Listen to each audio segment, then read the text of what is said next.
একদিকে রয়েছে বর্তমান সময়ের বাংলাদেশের গোলকিপার মিতুল মারমা, অন্যদিকে রয়েছে এক সময়ের বাংলাদেশের বাজপাখি আনিসুর রহমান জিকু। এই দুই বাংলাদেশের গোলকিপার থেকে কে সেরা? কেউ বলে মিতুল মারমা সেরা গোলকিপার, আবার কেউ বলে আনিসুর রহমান জিকু বাংলাদেশের ফুটবল ইতিহাসের সর্বকালের সেরা গোলকিপার। কিন্তু সত্যি এই দুই গোলকিপার থেকে কে সেরা জানতে হলে আজকের ভিডিওটি না টেনে সম্পূর্ণ দেখতে থাকুন। পুরো পৃথিবী জুড়ে ফুটবল একটি সবচেয়ে জনপ্রিয় খেলা। 1930 সালে সর্বপ্রথম উরুগুয়ের মাটিতে ফুটবল বিশ্বকাপ অনুষ্ঠিত হয়েছিল, কিন্তু তখনও আমাদের বাংলাদেশ নামে কোনো দেশ ছিল না। তবে 1971 সালের পর যখন আমরা একটি বাংলাদেশ পেলাম, ঠিক তার 2 বছর পর অর্থাৎ 1973 সালে বাংলাদেশ সর্বপ্রথম আন্তর্জাতিকভাবে ফুটবল খেলা শুরু করে। তবে দীর্ঘ 50 বছর যাবৎ বাংলাদেশ ফুটবল খেললেও এ পর্যন্ত কোনো বিশ্বকাপে অংশগ্রহণ করতে পারেনি।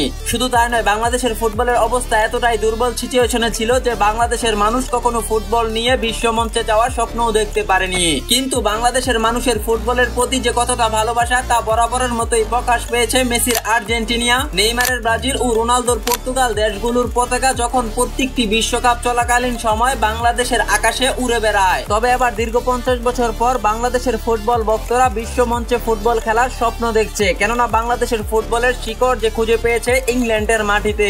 হ্যাঁ দর্শক, বলছিলাম বাংলাদেশের প্রাণ, বাংলাদেশের জান, বাংলাদেশের ফুটবলের গর্ব হামজা চৌধুরীর কথা। হামজা চৌধুরীর আগমনে বাংলাদেশ ফুটবল ভক্তরা এবার স্বপ্ন দেখছে বিশ্বকাপ জয়ের। শুধু তাই নয়, ইংলিশ প্রিমিয়ার লিগে খেলা হামজা চৌধুরী যখনই বাংলাদেশের হয়ে খেলার সিদ্ধান্ত নিলেন, ঠিক তখনই আমরা পেয়েছি সমিত সোম, ফাহমিদুল ইসলামদের মতো প্রতিভাবান ফুটবলারদের, যারা ইতিমধ্যে ইতালি, ইংল্যান্ডের মতো বড় বড় দেশের বড় বড় ক্লাবগুলোতে ফুটবল খেলছেন। সব মিলিয়ে যখনই বাংলাদেশ ফুটবল বর্তমান সময়ে রয়েছে একটি ভালো পর্যায়ে, ঠিক তখনই দেখা দিয়েছে বর্তমান সময়ের মিতুল মারমা গোলকিপারের কিছু মারাত্মক ভুল, যে ভুলের কারণে হয়তো এশিয়া কাপ বাছাই পর্ব থেকে ইতিমধ্যে বাতিল হয়ে গেছে বাংলাদেশ। এর কারণ একটি ফুটবল দলের 11 জন ফুটবলার থেকে অন্যতম একজন হলেন গোলকিপার, যার উপর ভরসা করে বাকি 10 জন ফুটবল খেলে থাকেন। একজন গোলকিপার যদি হয় সেরা, তাহলে দলের প্রত্যেকটা প্লেয়ার পেয়ে থাকে আলাদা একটা ভরসা। যেমন ফুটবল ইতিহাসের সেরা ফুটবলার মেসির কথাই ভাবুন, যে মেসিকে বলা হয় সর্বকালের সেরা ফুটবলার, সেই মেসির জীবনে হয়তো একটি বিশ্বকাপ পেত না যদি না একজন আর্জেন্টাইন বাজপাখি এমি মার্টিনেজ না থাকতো। একজন গোলকিপার যে পারে একটা দলকে বিশ্বকাপ জেতাতে, তা হয়তো এমি মার্টিনেজকে না দেখলে কখনো বোঝাই যেত না। তাই হয়তো হামজা চৌধুরীর মতো একজন প্রতিভাবান ফুটবলার বাংলাদেশের জার্সি গায়ে মাঠে দুর্দান্ত পারফরমেন্স করলেও দিন শেষে ম্যাচের রেজাল্টটা নিজেদের পক্ষে আসে না। এর কারণ যখনই খোঁজা হলো, ঠিক তখনই কেউ কেউ বলছে বাংলাদেশের প্রয়োজন বাংলাদেশের বাজপাখি আনিসুর রহমান জিকু গোলকিপারকে। তবে সত্যি কি মিতুল মারমা থেকে ভালো একজন গোলকিপার আনিসুর রহমান জিকু, নাকি শুধু বাংলাদেশের মানুষের আবেগ? চলুন তা এক নজরে দেখে আসি। 2023 সালে আনিসুর রহমান জিকু যখনই বাংলাদেশের গোলকিপারের দায়িত্বে দুর্দান্ত পারফরমেন্স করছিলেন, ঠিক তখনই তার কিছু ইনজুরির কারণে দল থেকে ছিটকে গেলেন আনিসুর রহমান জিকু। তার পরিবর্তে দায়িত্বে চলে আসেন মিতুল মারমা। বাংলাদেশের জাতীয় দলের হয়ে মিতুল মারমার শুরুটা ছিল দুর্দান্ত।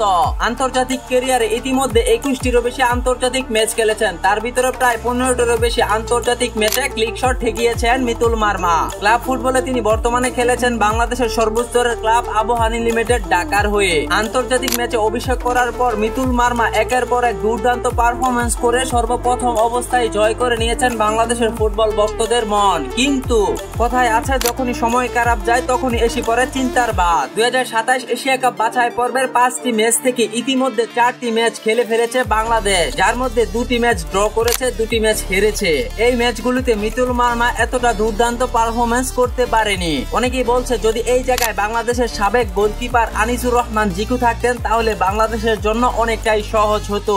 আনিসুর রহমান জিকু বাংলাদেশের গোলবারের একজন নির্ভরযোগ্য নাম, এক সময়ের অপরাজয়ের প্রাচীর। 1998 সালে 1 নভেম্বর কুমিল্লায় জন্মগ্রহণ করেন এই প্রতিভাবান ফুটবলার। ছোটবেলা থেকেই স্বপ্ন দেখতেন দেশের জার্সি গায়ে মাঠে নামার। তার সেই স্বপ্ন বাস্তবে রূপ নেয় 1918 সালে, যখন তিনি প্রথমবারের মতো বাংলাদেশের জাতীয় দলে অভিষেক করেন। শুরুর দিকে নিজের অবস্থা পাকা করতে সময় লেগেছিল, কিন্তু পরবর্তীতে ধারাবাহিক পারফরমেন্সের মধ্যে তিনি হয়ে ওঠেন বাংলাদেশের নাম্বার 1 গোলকিপার। জাতীয় দলের হয়ে তিনি এখন পর্যন্ত 30টিরও বেশি আন্তর্জাতিক ম্যাচ খেলেছেন এবং এর মধ্যে 15টিরও বেশি ক্লিক শট রেখেছেন, যা বাংলাদেশের ফুটবল ইতিহাসে এক অন্যতম রেকর্ড। শুধু তাই নয়, তার ক্যারিয়ারে আন্তর্জাতিক রয়েছে সাব চ্যাম্পিয়নশিপের শিরোপা। আনিসুর রহমান জিকুকে শুধু বাংলাদেশের নাম্বার 1 গোলকিপার বললে ভুল হবে, কেননা তিনি ইতিমধ্যে জায়গা করে নিয়েছেন এশিয়া কাপের সেরা 10 জন গোলকিপারের মাঝে একজন। তবে প্রতিটা খেলোয়াড়ের মতোই তার জীবনের কিছু কঠিন অধ্যায় ছিল।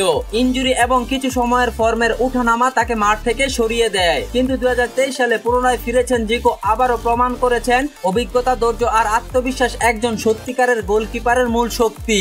আজ মিতুল মারমা যেখানে বাংলাদেশের ভবিষ্যৎ, সেখানে আনিসুর রহমান জিকো হলেন অভিজ্ঞতার প্রতীক। মিতুল মারমা এবং আনিসুর রহমান জিকো দুজনই আমাদের বাংলাদেশের সম্পদ। বর্তমানে যে মিতুল মারমা বাংলাদেশের গোলরক্ষকের দায়িত্বে আছেন, ঠিক এক সময় আনিসুর রহমান জিকো ফিরবেন, আবার দুজনে মিলে বাংলাদেশের ফুটবলকে নিয়ে যাবেন এক উচ্চ পর্যায়ে। কখনো মিতুল মারমা বাংলাদেশের দেয়াল হয়ে দাঁড়াবে, আবার কখনো আনিসুর রহমান জিকো। তাই আনিসুর রহমান জিকো আবারও বাংলাদেশের গোলকিপারে ফিরে আসলে আরেকটি ভরসার প্রতীক যেন পেয়ে যাবে বাংলাদেশ। তবে এই দুজন গোলকিপার থেকে আপনার কাছে কাকে সেরা বলে মনে করেন অবশ্যই কমেন্টে জানিয়ে রাখুন। ভিডিওটি ভালো লাগলে লাইক, কমেন্ট, শেয়ার, সাবস্ক্রাইব করতে ভুলবেন না। দেখা হবে পরবর্তী অন্য কোনো ভিডিওতে। ভালো থাকুন, সুস্থ থাকুন, আল্লাহ হাফেজ।